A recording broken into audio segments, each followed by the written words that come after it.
कहानी की शुरुआत ब्रैड को दिखाते हुए होती है जो कि लोगों को पैसा उधार दिया करता, और जब वो पैसा समय से वापस नहीं करते तो ये बहुत बेदर्दी से उनसे पैसा निकलवाता था। और इस काम के लिए उसने डैनी नाम के एक आदमी को पाल रखा था जिसे कि उसने बचपन से पिंजरे में पाला था। और डैनी को खाने के लिए कुत्तों का खाना दिया जाता। कभी भी बाहर ना निकलने की वजह से डैनी के दिमाग का विकास नहीं हुआ। साथ ही डैनी के गले में एक बेल्ट भी बंधी हुई थी जिसके खुलते ही वो किलिंग मशीन बन जाता था। यानी कि ब्रैड लोगों से पैसे निकलवाने के लिए डैनी का इस्तेमाल किया करता, लेकिन बावजूद इसके भी ब्रैड डैनी के साथ बुरा व्यवहार करता। लेकिन डैनी में समझ ना होने की वजह से उसे लगता कि मेरे मालिक के प्यार करने का तरीका यही है। डैनी के पिंजरे में एक फर्स्ट क्लास की किताब भी थी जिसे पढ़कर और देखकर वो अपना वक्त बिताता। खैर अब अगले दिन ये लोग अपने काम पर निकलते हैं और इस बार बार्ट पैसे निकलवाने के लिए एक बहुत बड़े व्यापारी के पास आया। ये जो व्यापारी था बाकी लोगों की तरह नहीं था और साथ ही इसे डैनी की उस कॉलर ट्रिक का भी पता था, इसलिए वो ब्रैड को डैनी के पास से जाने ही नहीं देता।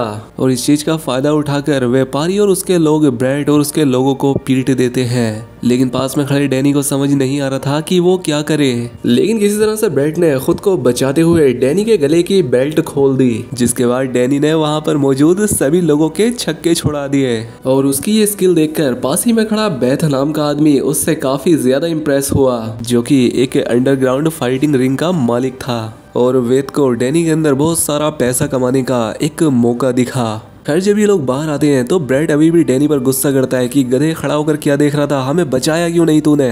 खैर अब डैनी को डांट लेने के बाद ये लोग आज की आखिरी जगह पर गए जो कि एक एंटीक वेयर हाउस था।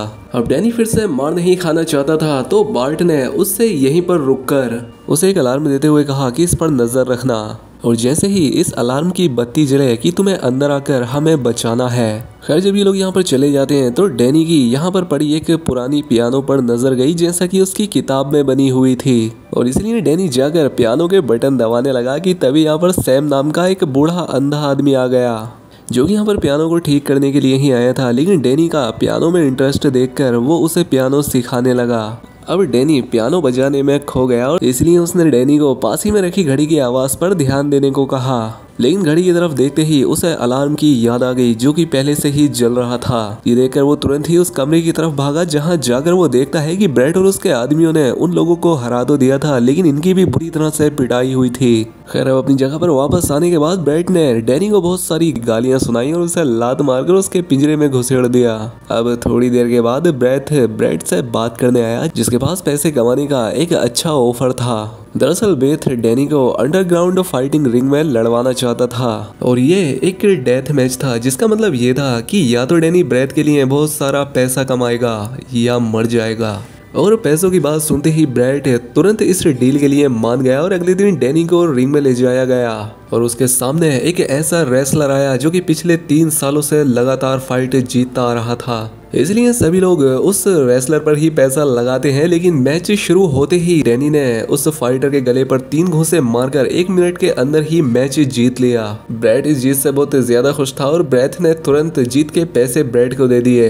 ब्रैड आज डैनी से बहुत खुश था, इसलिए वो उससे कुछ भी मांगने को कहता है। जब डैनी ने ब्रैड से पियानो की डिमांड की तो उसने तुरंत इस बात के लिए इनकार कर दिया। लेकिन तभी इनका एक जोरदार एक्सीडेंट हो जाता है और ये काम उसी व्यापारी का था जिन्हें कि कल इन्होंने पीटा था और उसने अपना बदला लेने के लिए ये किया था। गाड़ी को टक्कर मारने के बाद व्यापारी के आदमियों ने इन पर अंधाधुंध फायरिंग करना शुरू कर दिया। अब इस हमले में ब्रैड तो नहीं बचा, लेकिन डैनी के एक गोली लगने के बावजूद भी वो जिंदा बच गया। अब ब्रैड के मरने के साथ ही डैनी का परिवार उजड़ गया था तो वो उसी पुराने एंटीक वेयर हाउस में चला गया जहां पर इसकी मुलाकात फिर से सैम से हुई और सैम ने डैनी की कदमों की आवाज से उसे पहचान लिया। लेकिन सैम को कुछ बताने से पहले ही वो बेहोश हो गया और जब उसकी आंख खुली तो वो पहली बार अपने आप को बिस्तर पर पाया और यहाँ पर उसने पाया कि वो किसी नई जगह पर था। दरअसल पिछले 2 दिन से सैम ही डैनी का ध्यान रख रहा था अपने घर में। अब क्योंकि सैम को इतना प्यार झेलने की आदत नहीं थी तो वो थोड़ा घबरा सा गया। खैर अब थोड़ी देर बाद सैम की बेटी विक्टोरिया भी घर आ गई, जिसे देखते ही डैनी बिस्तर के नीचे छिप गया। विक्टोरिया जानती थी कि डैनी को पियानो में इंटरेस्ट है, इसीलिए वो उसके लिए एक छोटा पियानो लेकर आई थी। खैर अब डिनर के वक्त ये दोनों डैनी के आने का इंतजार कर रहे थे और डैनी भी कुछ देर में अपना कीबोर्ड लेकर खाना खाने आ गया। लेकिन आज तक डैनी ने लोगों के साथ खाना नहीं खाया था तो विक्टोरिया ने उसे खाना खाना सिखाया। थोड़ी देर बाद सैम ने डैनी के बेल्ट को निकालने की कोशिश की, लेकिन डैनी अभी इसके लिए तैयार नहीं था।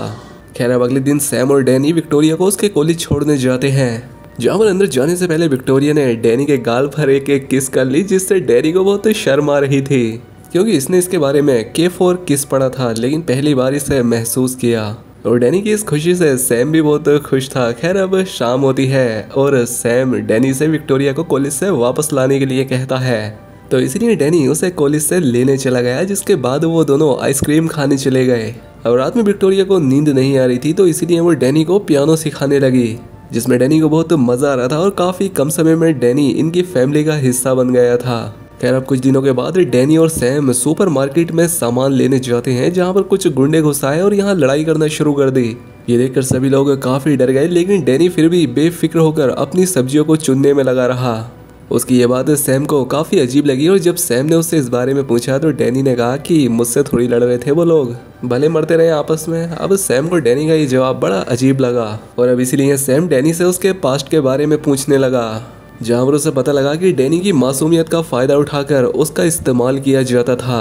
खैर अब अगले कुछ दिनों में ये लोग बड़ी ही प्यार से एक फैमिली की तरह साथ रहने लगे और फिर डैनी ने विक्टोरिया को अपने गले से वो बेल्ट हटाने की परमिशन भी दे दी। अब एक दिन सैम डैनी को अपने साथ एक पियानो ठीक करने लेकर गया, जहाँ पर सैम ने उसे बताया कि वो लोग विक्टोरिया की पढ़ाई खत्म होने के बाद वापस से न्यूयॉर्क जाने वाले हैं। ये बात सुनकर डैनी काफी उदास हो गया, लेकिन सैम ने उसकी उदासी दूर करते हुए कहा कि अबे भाई तुझे भी साथ ही लेकर जाएंगे यार। खैर अब काम खत्म होने के बाद डैनी को उसके हिस्से के पैसे दिए गए और पैसे मिलते ही डैनी सबके लिए गिफ्ट लेने चला गया। लेकिन रास्ते में उसकी मुलाकात ब्रेड के एक आदमी से हो जाती है, जिसने उसे बताया कि ब्रेड अभी भी जिंदा है और वो तो तुम्हें पागलों की तरह ढूंढ रहा है। अब डैनी भी जाने के लिए तैयार हो गया क्योंकि वो ब्रेड से अपने पेरेंट्स के बारे में जानना चाहता था। ब्रेड के पास जाने पर ब्रेड ने उसे बताया कि तुम मुझे रोड के किनारे मिले थे, इसलिए मैंने तुम्हारे पेरेंट्स के बारे में जानने की कभी कोशिश भी नहीं की। इसके बाद डैनी को फिर से कॉलर पहनाकर उसे डेथ मैच के लिए लाया गया, लेकिन इस बार ब्रेड के पट्टा खोलने से डैनी पर उसका कोई असर नहीं हुआ और साथ ही ब्रेड ने इस बार किसी को भी मारने से इनकार कर दिया, लेकिन उसे जबरदस्ती रिंग के अंदर फेंक दिया गया, जहां पर ओपोनेंट के वार करने के बाद भी डैनी उस पर हाथ नहीं उठाता और इससे तंग आकर कई सारे फाइटर्स को रिंग में उतार दिया गया। लेकिन बावजूद इसके भी डैनी सभी से मार खाता रहा और किसी पर हाथ नहीं उठाया। लेकिन तभी एक फाइटर ने डैनी के हाथ पर पैर रख दिया, जिससे उसके दिमाग में कुछ अजीब चीज हुई और ऐसा होते ही उसने इन सभी फाइटर्स को बुरी तरह पीटना शुरू कर दिया और मैच जीतने के बाद डैनी को फिर से पीटकर पिंजरे में बंद कर दिया गया। दूसरी तरफ सैम और विक्टोरिया डैनी को लेकर बहुत परेशान थे, लेकिन इनके पास उसका कोई पता नहीं था। वहीं दूसरी तरफ डैनी पिंजरे से बाहर निकलकर ब्रेड के ऑफिस में जा पहुंचा, जहां उसे कुछ फोटोज मिली और जल्द ही इसने उन तस्वीरों में खुद को पहचान लिया, जिसमें से कि वो एक फोटो में अपनी माँ के साथ पियानो पर बैठा हुआ था। और ये जानने के बाद ही डैनी ने ब्रेड पर हमला करके उससे आखिरी बार अपनी माँ के बारे में पूछा, जहाँ पर ब्रेड उसे बताता है कि दरअसल तुम्हारी माँ एक प्रोस्टिट्यूट थी और वो अक्सर मेरे पास आया करती, जिस दौरान वो कई बार तुम्हें भी अपने साथ लाती थी, लेकिन मैं अंदर ही अंदर तुम्हारी माँ से प्यार करने लगा था और इसीलिए जब एक बीमारी के चलते तुम्हारी माँ की मौत हो गई तो मैंने तुम्हें अपने पास रख लिया। अब अगले दिन जब ये लोग काम पर जा रहे थे तो डैनी को अचानक से परिवार शब्द सुनाई दिया, जिससे उसे सैम और विक्टोरिया की याद आ गई और ऐसा होते ही उसने ड्राइवर पर हमला कर दिया, जिससे गाड़ी भी पलट गई। और इस मौके का फायदा उठाकर वो सीधा यहाँ से भागकर अपनी फैमिली के पास जा पहुंचा और सैम और विक्टोरिया डैनी को देखकर बहुत खुश हुए। खैर अब जब डैनी ने इन्हें अपनी माँ की कहानी सुनाई तो ये सुनकर इन दोनों को भी बहुत दुख हुआ।